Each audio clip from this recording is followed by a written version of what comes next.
یا ایھا الذین آمنوا اطیعوا اللہ واطیعوا الرسول ولا تبطلوا اعمالکم، اے اہل ایمان اللہ کی اطاعت کرو اور اس کے رسول کی اطاعت کرو، لا تبطلوا اعمال، اپنے اعمال ضائع نہ کرا بیٹھنا۔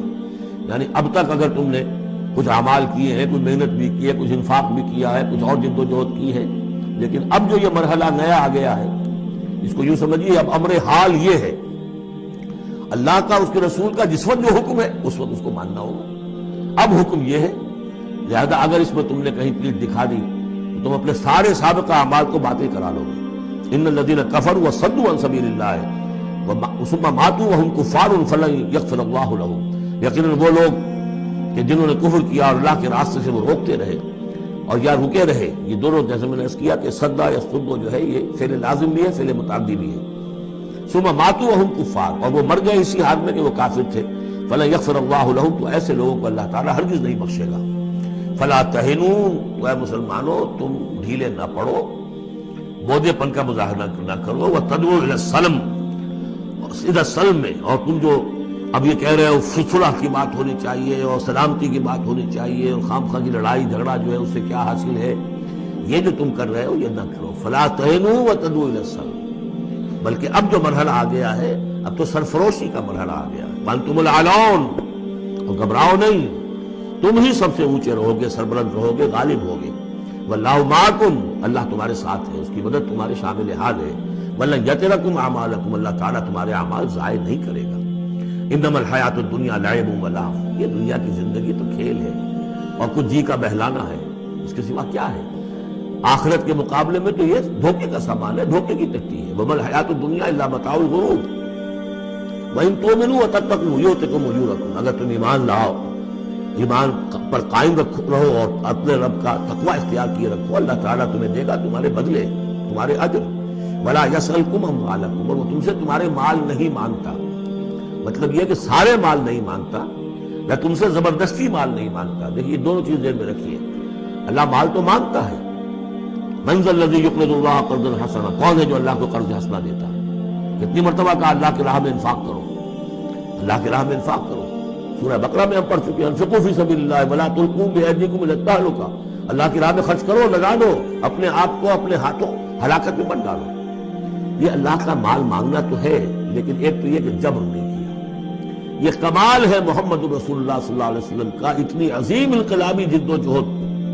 کبھی آپ نے نہیں کہا کہ ایمرجنسی ہے لہذا اب سب کا مال ضبط، فلاں کا مال ضبط، کچھ نہیں، جو بھی تشویق ہے، ترغیب ہے، لیکن جس نے دیا اپنی مرضی سے دیا، سوائے ایک جنگ کے نفیر عام بھی نہیں تھی، تشویق ہے، ترغیب ہے۔ حرض المؤمنین علی القتال، نکلو اللہ کی راہ میں، شہادت جو ہے اس کو اپنا مقصود سمجھو، شہادت ہے مطلوب و مقصود مومن، جبر نہیں کیا۔ یہ کمال ہے میرے نزدیک، ویسے تو کمال ہر پہلو سے ہے، لیکن یہ نکتہ بھی ذہن میں رکھیے کہ کہیں بھی کسی صورتحال میں جبر کا معاملہ نہیں ہے، تو اللہ تعالیٰ تم سے جبرن نہیں مانگتا یا کل کے کل مال نہیں مانگتا۔ ان یسألکموہا، اگر وہ تم سے مانگے تمہارے سارے مال، فیحفکم، اور تم پر سختی کرے اور تنگی کرے، تبخلوا، تم بخل سے کام لوگے، ویخرج اضغانکم، اور اللہ ظاہر کر دے گا پھر تمہارے اندر کے کھوٹ کو، جو تمہارا کھوٹ اندر ہے وہ زبانوں پر آ جائے گا، جیسا کہ غزوہ احزاب کے موقع پر آ گیا کہ ما وعدنا اللہ ورسولہ الا غرورا، منافقین نے یہ بات کہہ دی کھلم کھلا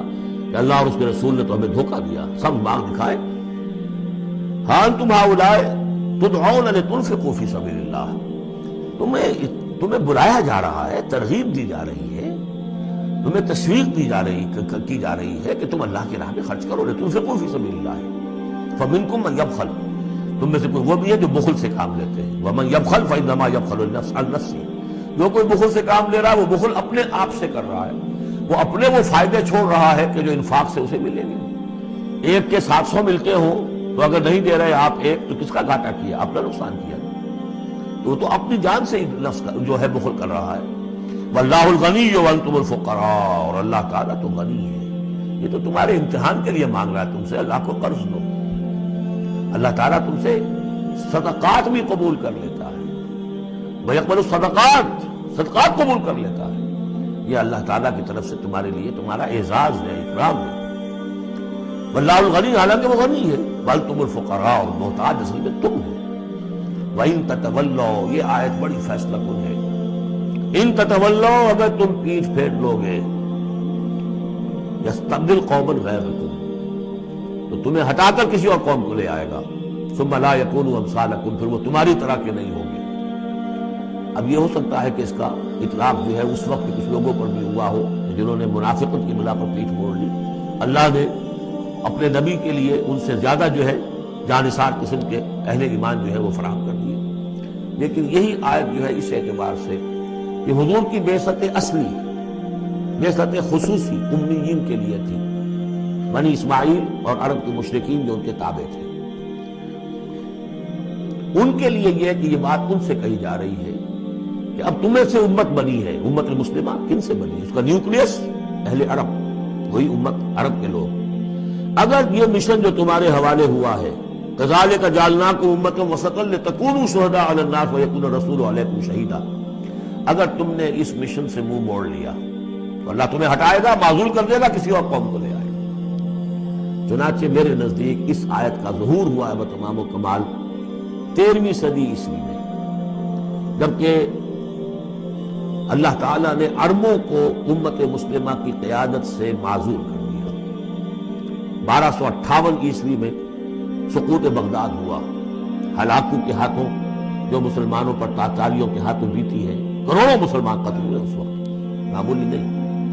اور آخری خلیفہ بنو عباس کا اس کو کھینچ کر محل سے گھسیٹ کر باہر نکالا گیا، جانور کی ایک کھال میں لپیٹ کر تاتاریوں نے اپنے گھوڑوں کے سموں تلے اسے کچل لیا۔ وہ گویا کہ عربوں کا معزول ہونا تھا امت مسلمہ کی قیادت سے۔ اس کے بعد کچھ عرصہ گزرا ہے، لیکن پھر اللہ نے وہ ایک معجزہ دکھایا کہ انہی تاتاریوں میں سے کتنی قومیں ایمان لے آئیں۔ ہے آیا فتنہ تاتار کے افسانے سے، پاسماں مل گئے کعبے کو صنم خانے سے۔ پھر وہی تاتاری تھے جن میں سے ترکان تیموری نکل آئے، ترکان صفوی نکل آئے، ترکان سلجوقی ان سے بھی پہلے آ چکے تھے، اور Terken Usmani, great Ottoman umpire. پھر خلافت بھی اللہ نے پھر وہاں منتقل کر دی، 400 برس کا خلافت جو ہے وہ بھی ترکان عثمانی کے پاس رہی۔ ان تتولوا یستبدل قوما غیرکم ثم لا یکونوا امثالکم۔ صدق اللہ العظیم۔